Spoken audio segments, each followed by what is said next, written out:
Maayong adlaw mga kapatid, liway abas ni para sa News 5 Bisaya.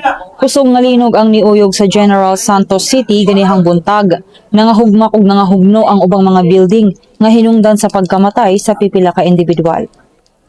Sumalak ang Office of the Civil Defense spokesperson Junie Castillo ni saka na sa 15 ang na-record nga patay tungod sa kusog nga pag-uyog sa linog. Daghang mga building sad ang nangahugmak, lakip na ang usa ka branch sa fast food chain diha sa Pendaton Avenue sa Jensan. Suspendido sad ang 17 ka flights sa Mindanao. Gi-cancel sa Civil Aviation Authority of the Philippines ang mga biyahe padulong ug gikan sa General Santos City. Suspendido sad ang tanang watercraft operation sa Davao Occidental. Diin sakop ani ang fishing boats, passenger vessels o commercial watercraft.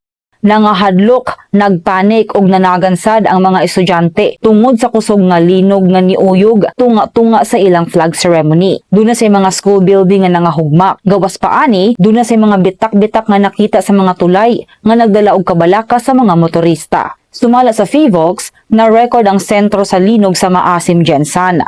Doon na kinilawom nga miabot sa 33 kilometers. Niabot sa intensity 7 ang linog. Nasinate ang intensity 6 sa Sultan Kudarat, samtang intensity 5 sa parte sa Davao ug Cotabato. Nagpagawasan og tsunami warning ang FIVOX ug dayon nagpa-evacuate ang mga residente. Dili sa damo ubos sa 133 ka aftershocks ang na-monitor ganihang buntag ug posible pa daw ning masundan sa mga mosunod nga buwan. Mo salamat kaniadtong balita magpadayon na sa pagbantay sa social media pages ng News 5 para sa iba pa mga balita ug update. Amping tangtanan.